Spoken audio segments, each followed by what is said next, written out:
পটুয়াখালীর বাউফল উপজেলার নুরাইনপুর নেছারিয়া ডিগ্রি মাদ্রাসার বাংলা বিষয়ের প্রভাষক সালমা আক্তার খুনের ঘটনায় মামলা দায়ের করা হয়েছে। শুক্রবার নিহতের ভাই অলি আহমেদ বাদী হয়ে বাউফল থানায় মামলাটি দায়ের করেন।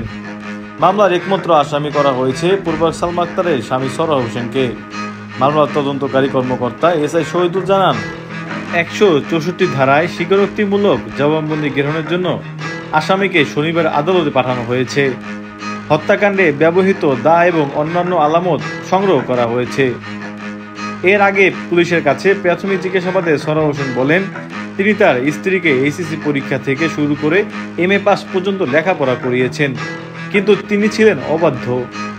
স্ত্রী বেপরোয়া চলাফেরার কারণে তাদের মধ্যে দীর্ঘদিন দাম্পত্য কলহ চলে আসছিল। সর্বশেষ সরোয়ার জানতে পারেন তার স্ত্রী সালমা আক্তার এলাকার এক ছেলের সঙ্গে বিবাহ বন্ধনে আবদ্ধ হয়েছেন। বুধবার ফাইলের মধ্যে ওই বিবাহর কাবিননামা দেখে তাদের মধ্যে ঝগড়া শুরু হয়। এক পর্যায়ে স্ত্রী দা নিয়ে তার দিকে তেড়ে আসেন। তখন দা কেড়ে নিয়ে সরোয়ার পাল্টা একাধিক আঘাত করেন। এরপরই মেঝেতে লুটিয়ে পড়েন সালমা।